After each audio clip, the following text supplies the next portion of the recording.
یہ دیکھو اتنا گہرا مسئلہ ہے اکرم، اگر اس پہ آدمی اپنی ذات کو خود نہیں چلا دے گا تو کسی کے کہنے پر سمجھ لو بات نہیں، یہ آخرت کی گاڑی نہیں چلے گی. اس کو خود اپنا دماغ لگانا پڑے گا، اپنے رب سے رشتہ جوڑنے کے لیے اس کو خود دماغ لگانا پڑے گا. اس کو سب کی باتوں کو کنارے کرنا پڑے گا، قرآن کو دیکھنا پڑے گا، پھر نبی کی سنتوں کو دیکھنا پڑے گا. اس کے علاوہ کسی کی یہ مانے سنے نا، ہاں ہاں یہ تو بالکل طے کرنا پڑے گا. ورنہ ابھی ہم اس دن ایک بیان سن رہے تھے تو وہ یہ بتا رہے تھے کہ دیکھو ہمارے تمہارے سامنے مسئلہ یہ ہے کہ جب قرآن کی کوئی آیت آتی ہے پھر جب اس کا ترجمہ پڑھا جاتا ہے تو چونکہ جو کتابوں میں لکھا ہے، جو لوگوں نے بتایا ہے اس کے شان نزول میں، تو جیسے ہی وہ آیت آتی ہے تو وہ شان نزول ہمارے دماغ میں پہلے ہی آ جاتا ہے. ہاں تو کہہ لگے تم نے راستہ تو اپنا پہلے ہی سے بند کر دیا ہے. تم اسی آیت پر غور کرو، اللہ کے اس کلام پر غور کرو، اللہ جو کہہ رہے ہیں اس پر غور کرو تو اللہ تک پہنچو گے. تم اس کی بات کو، اس نے جو کہا اس کی بات کو چھوڑ دیا، اس کی بات کو سمجھنے کے لیے تم کتابوں کو دیکھو گے. یہاں اللہ نے اگر کہا ہو کہ کتابوں، دوسری کتابوں کے ذریعے سے تم ہم تک پہنچو یا سمجھو، ایسا تو اللہ نے جب کہا ہے کہ ہم نے قرآن کو اپنے بندوں کے لیے آسان نازل کر دیا تو اس میں تو کسی کی ضرورت نہیں ہے. اب اگر کوئی کچھ بتاوے اس آیت کو لے کے اور ہم اس کی مان کے چلے تو تم نے اللہ کو کہاں سمجھا؟ اللہ کو کہاں سمجھا؟ اور علم تو اللہ دے گا نا. اللہ دے گا. اور کس کو علم دے گا؟ علم یعنی اللہ کیا چاہتا ہے اپنے کلام سے، اللہ کیا اس کی منشا ہے، یہ تو اسی کو دیکھو. ترجمہ تو جو پڑھا لکھا ہوگا اس کو پتا ہو جائے گا، ٹھیک ہے، اور تفسیر پتا ہو جائے گی. لیکن اللہ جو چاہتا ہے، جو اس کی منشا ہے، جو قرآن، جو کتاب کے اندر اللہ نے بیان کیا ہے، اس تک کے پہنچنے کے لیے اسی پر دماغ لگانا پڑے گا. اسی لیے اللہ کہتے ہیں کہ تم غور کیوں نہیں کرتے ہو، تم سوچتے کیوں نہیں ہو. تو اللہ کی بات پر غور کرنا چاہیے یا کہ جو دوسروں نے بتایا اس پہ غور کرو گے آپ؟ اللہ کی. ہاں تو قرآن کو ہم جو ہے اللہ ہی سے سمجھنے کی کوشش کریں، باقی کسی کی کچھ ماننے والے نہ کسی کی کچھ. ورنہ انہوں نے جو بیان میں اپنے کہا کہ تمہارے سامنے فوراً جیسے ہی کوئی آیت آئے گی تو جو دوسری کتابوں میں لکھا ہے، جو شان نزول یا جو واقعات یا جو روایات، وہ فوراً تمہارے ذہن میں آ جائیں گی. اللہ یہاں کچھ سمجھانا چاہتے ہیں تم کو، تم ان لوگوں سے سمجھنا چاہ رہے ہو. یہ بات بہت زبردست بات تھی وہ. تو یہ ہے بات ہر آدمی کو. اور ہمارے سمجھانے سے دیکھو اکرم کسی کی سمجھ میں بھی نہیں آوے. نبی نے سمجھایا اس کی چچا کی سمجھ میں نہیں آیا، نبی نے سمجھایا منافقوں کی سمجھ میں نہیں آیا. جو نبیوں کا سردار ہے اس کے سمجھانے سے جب نہیں سمجھ میں آیا تو ہم تم کون، ہماری تمہاری کیا حیثیت ہے یار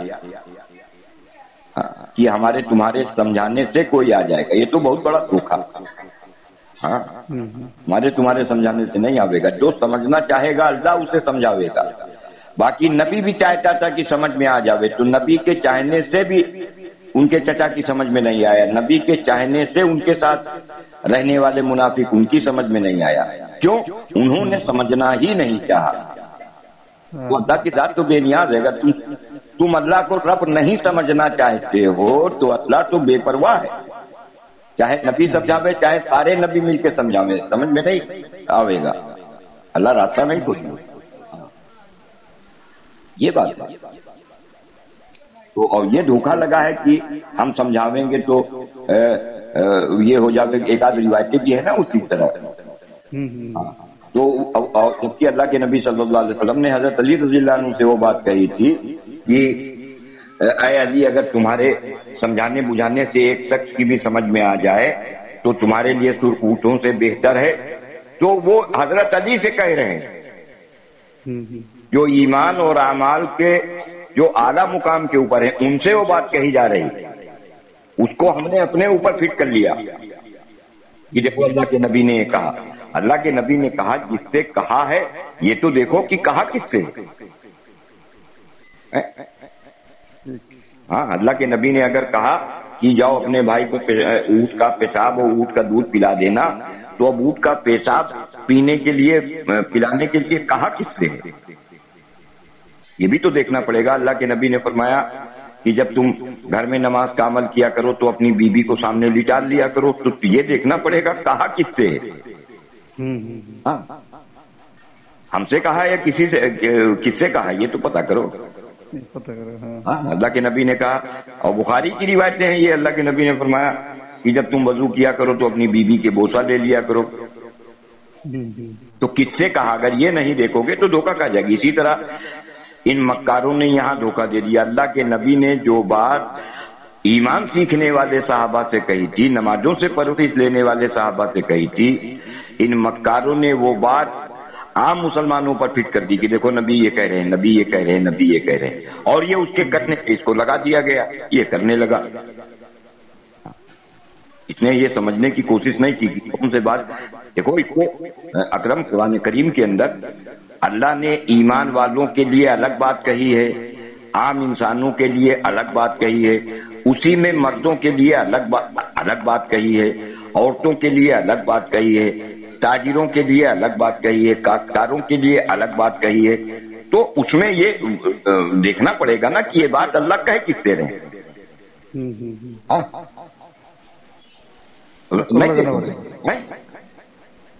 اسی لیے اللہ نے تو کھول کے بیان کیا ہے کہ ایمان والوں سے جو کہا ہے یا ایھا الذین آمنوا کہہ کے مخاطب کیا، عام انسانوں سے جو اللہ نے بات کہی وہ یا ایھا الناس کہہ کے مخاطب کیا۔ اگر تاجروں سے کوئی بات اللہ نے کہی ہے تو اس کا تاجر کو مخاطب کیا۔ تو یہ دیکھنا پڑے گا کہ نبی نے جو بات کہی ہے وہ کس سے کہی ہے۔ یہاں انہوں نے دھوکہ دے دیا، لگانا پڑے گا، کاہے نہیں لگانا پڑے گا، اسی میں تو اب جب انہوں نے لگا دیا تو آدمی پھنس گیا، اور وہ کہتا ہے کہ سارا دماغ تو حوالہ کر دیا ہاں اپنی بڑوں کے پاس، بڑوں کے پاس کیا، چوروں کے اپنا دماغ حوالے کر مسئلہ۔ تو اس لیے اپنے آپ کو بچانا پڑے گا، ہر طرف سے اپنے آپ کو نکال کے لانا پڑے گا، اور ہر وقت یہ نگاہ رکھنی پڑے گی اپنی ذات کے اوپر کہ ہماری ذات اللہ کے قریب کتنی پہنچی، اس کا پتہ نماز سے چل جائے گا، اس کا پتہ نماز سے چل جائے گا۔ جتنا اللہ کا دھیان نمازوں میں بڑھتا چلا جائے گا اور اللہ کا دیدار، اللہ کا نور ہمارے سامنے مستحضر ہوتا جائے گا، اتنا ہمارا دنیا اور آخرت کا جو ہے وہ راستہ کھلتا چلا جائے گا۔ تو اس میں ہر چیز کا نچوڑ اللہ کا دھیان ہے۔ تو اللہ اپنا دھیان اسی کو دیں گے، یہ ہم نے کئی مرتبہ کہا، اللہ اپنا دھیان اسی کو دیں گے جو اپنی ضرورتوں کو اپنے رب سے جوڑ دے گا اور نماز سے ضرورت پوری کرانے پر محنت کرے گا۔ اچھا ہے کیا، لوگوں نے اپنی ضرورت کو تو اللہ سے جوڑا زبانی، لیکن ضرورت پوری کرنے کے لیے اللہ کے غیر کو پر محنت کی، کوئی دکان پر، کوئی نوکری کے اوپر، کوئی کھیتی کے اوپر، کوئی مزدوری کے اوپر۔ زبانی سے کہتا ہے اللہ، ہاں ضرورت پورا کرتا ہے، ہاں، اور محنت کدھر کی ہے، محنت ادھر کی۔ اسی طرح اگر ہم یہ کہہ رہے ہیں، حضرت نے فرمایا نہیں تھا اگر تم یہ کہتے ہو میرے رب اللہ ہے تو پھر پرورش لو، ہاں، سیدھی سی بات ہے۔ تو جب ہم نماز سے پرورش کی ٹھان لیں گے، جو بات تم نے اس سے کہی کہ اپنی ضرورتوں کو نماز سے جوڑو، جب ہم نماز سے اپنی ضرورتوں کو جوڑ لیں اور یہ نیت ہماری ہو کہ چاہے مر جاویں ہم اللہ کے غیر کی طرف اپنی ضرورت کے پورا کرانے میں نہیں جائیں گے، چاہے موت آ جاوے، جب اتنا ہم ٹھان لیں گے تو پھر یہ اللہ کی ذمہ داری ہے کہ اللہ ہمیں اپنا دھیان نماز میں ضرور دیں گے، اور جب اللہ اپنا دھیان نماز میں دے دیں گے تو اسی نماز پہ اللہ ہمارا کام بھی بنا کے دکھا دیں گے، کیونکہ نماز روشن و چمکدار ہو کے آسمانوں کے اوپر چلی جائے گی، اللہ کی بارگاہ میں جا کے سفارش کر دے گی۔ بھائی نماز کی سفارش سے اللہ ہمارے کام اچھا وہ سفارش نماز اس لیے کرے گی کہ گواہ بنا کے رکھنا ہے آخرت کے لیے، آخرت میں نمازیں گواہی دیں گی، اس لیے اللہ نے یہ سسٹم بنایا۔ تو اس لیے پورا دیکھو، ہم تو بار بار کہتے ہیں کہ اللہ کا دھیان نمازوں میں لانے کے لیے اور اس کو چیک کرنے کے لیے ہم کو اپنی 24 گھنٹے کی ہر کرنے والی جسم کی ضرورتوں کو یہ دیکھنا پڑے گا۔ دیکھو شیطان اور نفس یہ تو ہمیں جیسے ہی اللہ کی طرف سے کوئی ہم پر ضرورت ڈالی جائے گی، یہ ہمیں دنیا کی چیزوں کا خیال لاوے گا، دنیا کی چیزوں کی طرف، اسباب کی طرف لے کے جاوے گا۔ ہاں تو یہ شیطان غالب ہے۔ اور اگر خیال آ گیا اور ہم اس خیال میں گم ہو گئے تو پھر نماز کے عمل میں پھر شیطان ہمیں نماز سے بھی اونچک لے جاوے گا، دوسری چیزوں کا خیال آوے گا۔ اس لیے سب سے پہلی محنت اس کی دھیان کی یہی ہے کہ نماز کے علاوہ کے اوقات میں جب اللہ کی طرف سے ہم پر کوئی حاجت و ضرورت ڈالی جاوے تو ہمارا خیال ہم اتنی محنت کریں کہ اللہ کے غیر کا خیال ہمیں نہ آنے پاوے۔ اور جسم کا یہ کام ہے کہ یہ خیال، کیونکہ جسم دنیا کے راستے سے آیا ہے تو یہ تو خیال لاوے گا اور شیطان اس کی مدد کرے گا۔ تو یہ ہمیں نماز کے علاوہ کی 24 گھنٹے کی زندگی میں یہ چیز اپنی چیک کرنی ہے کہ خیال کہیں اللہ کے غیر کی طرف تو نہیں لے گیا یا غیر کی طرف تو نہیں جا رہا۔ اگر غیر کی طرف غیر کا خیال آ جاوے اللہ سے فوراً معافی مانگ لے، یہ اللہ ہم کو سے اور نفس کی غلامی سے اللہ ہمیں آزاد کر دیجیے، اپنا غلام بنا لیجیے۔ تو یہ شروعات ہے نماز سے پہلے کی۔ جب اس طرح کی محنت کر رہے ہوں گے تو پھر نماز میں اللہ اپنا دھیان دے۔ سارا مسئلہ صرف دھیان کا ہے کہ اللہ کے دھیان کے ساتھ ہماری نمازوں کا عمل۔ اب اس کے لیے یہ ہے کہ چاہے فرض کے پہلے چاہے فرض کے بعد دھیان لانے ہی کے لیے وہ نفل نمازیں تھی، جس کا صحابہ بھی عمل کر لیتے تھے۔ تو ہمارے لیے یہ کہ پہلے واقف، اب اگر فرض میں نماز لانے کی ہم محنت کر رہے ہیں اور اپنی نمازوں میں دھیان جمانے کی کوشش کر رہے ہیں تو ہم کو یہ چیک کرنا پڑے گا کہ نماز سے پہلے جو ہمارے اوقات گزرے ہیں اس میں اللہ کی طرف سے آنے والے حال پر اس کی ضرورتیں جو ڈالی اس نے ہمارے جسم پر، تو خیال تو کہیں نہیں آیا۔ یہ لڑائی ہے 24 گھنٹے کی۔ تو جب اس طرح 24 گھنٹے اپنے نفس سے مجاہدہ کریں گے تو پھر اللہ رب العالمین پھر اپنے دھیان والی زندگی عطا فرماتے ہیں۔ یہ تو اس انداز میں ہماری فرض نماز اور باقی سارے جو نماز، باقی سارے نماز وہ بھی تو دھیان بغیر دھیان کے ساتھ ہم ادا کر لیا، تو اس میں بھی تو ہمارا نہیں فرض نماز سے پہلے کی جو نمازیں ہیں وہ فرض نماز کے اندر دھیان لانے کی مشق کے لیے ہے کہ فرض کی نماز میں اللہ کے دھیان کے ساتھ ہمارے سارے عمل، اس کے لیے یہ پہلے ایک محنت کی جاتی ہے۔ اور اب فرض نماز میں اگر کہیں ہمارا خیال شیطان بھٹکا لے گیا تو اس کی معافی تلافی کے لیے پھر بعد میں نوافل ہے۔ اس کی سمجھ لو جو کمی بیشی رہ گئی تھی وہ نفل نمازوں کے اندر ہم کوشش کر کے وہ اللہ سے معافی مانگے، میں تیرا دھیان نہیں رہا فرض نمازوں میں، اے اللہ میں یہ کہنا چاہتا ہوں کہ میں فرض کے علاوہ جو نماز ہے اس میں بھی تو ہمارا وہ نافل یا سنت جو ہم ادا کریں، سنت تو ہے، سنت ان کو نہ کہو، ان مکاروں میں نفل جو نفل ہم ادا کریں تو اس میں بھی ہمارا اگر دھیان نہیں ہے تو اس کے لیے تو میرا جو بد دعا آئے گی۔ نہیں دیکھو وہ آئے گی فرض نمازوں کے لیے۔